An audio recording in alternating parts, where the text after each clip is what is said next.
Hi everyone, I'm Dr. Megan Burkhart and I teach literacy development at Cocalico High School. Literacy development is a learning support class where students receive direct instruction in reading and written expression. So I wanted to take some time today to go over the course with you and give you an idea of what is happening inside my classroom. To make sure that students receive all the instruction that they need while they're with me, we break the class down into 4 parts. So I'm going to go through each one of those parts for you so that you have a better understanding of what's taking place in my classroom each day.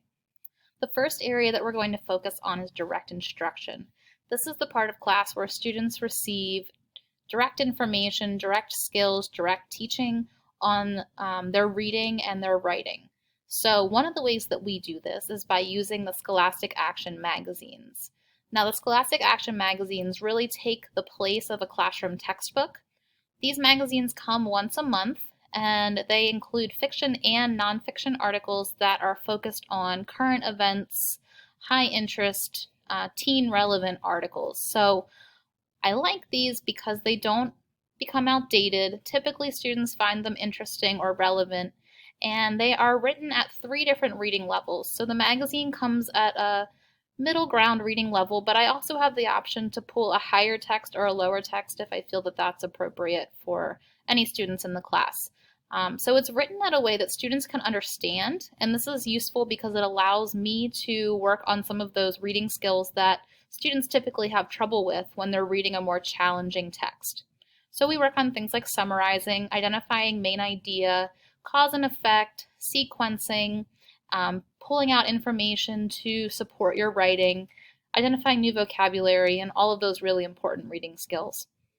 Typically, we work on these things together, so we practice reading out loud, listening to our peers read out loud, and then we take what we've read and we use it to practice some of those skills.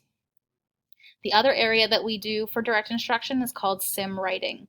So sim writing is a model where we start with basic sentence structure, simple sentences, and we continue to develop that from the ground up until students are feeling confident in their sentence writing ability and they're able to write with simple sentences, compound, complex sentences, and then eventually we can move out and focus on paragraph writing, essay writing, and things like that. I know there's a lot of students coming into high school that struggle to write with complete sentences. Maybe they're writing run-ons, maybe they're writing fragments. And so starting with the really foundational skills at the beginning of the semester is important. So we can start to get rid of some of those bad habits and really reinforce their sentence structure needs that they may have.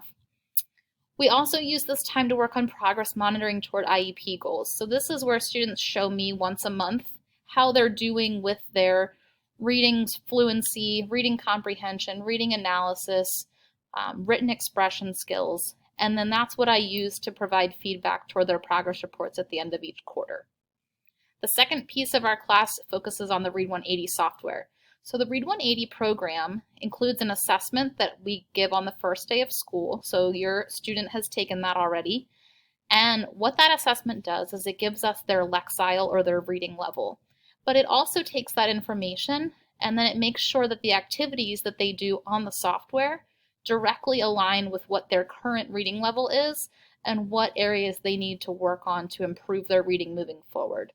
So that's nice because each student's activities are slightly different depending on what they need to work on. The goal for Read 180 is that we work on that for at least 20 minutes a day, and that's something that we track the time of to make sure students are doing that. And then they have some benchmarks that they need to meet along the way as well. The next piece of class then focuses on our independent reading. So what I find is that typically when coming into high school, students haven't often found a book that they've really enjoyed before, and they might not have a good feeling about reading. Maybe it's just not something that they've enjoyed in the past. So my goal for them is to help them find a book that they like and that they understand. And so we spent the first couple weeks of school really looking through my classroom library. We compared books that they liked with what their reading level is, and hopefully by this point they're all reading something that they're relatively interested in at this point. And then we take that book that they picked and we use that to practice some of those reading skills that we're looking at during the direct instruction time. So they're being asked to do a reading log that they work on a little bit every day, and in that reading log they're practicing summarizing, making predictions, asking questions, making connections, identifying important information, and identifying new vocabulary. And so at the end of every 5 days, they've got a completed reading log, and we continue to build their reading skills through something that they're hopefully enjoying to read. The last piece of class that we work on is journals. And journals is really allowing us to focus on our writing skills and taking the things that we learned during direct instruction and being able to practice them a little bit more independently.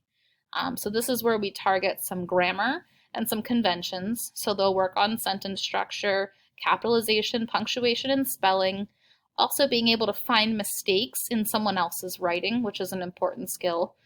And then we also use this time to work on more creative writing. So they'll receive a picture and be asked to write a story, or I will give them a would you rather question where they have to choose a response and then use evidence or their own opinion to support their writing.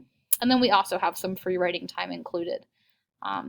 This structure seems to work pretty well, keeps us busy, keeps them moving, but also makes sure that they are constantly working on developing those really important reading and writing skills as we move forward. If you have any questions about the course or what's going on in the classroom, please do not hesitate to contact me at any time. My email address is at the top of the slide here. You're also welcome to call the school if you have any questions. I look forward to hearing from you soon. Thank you.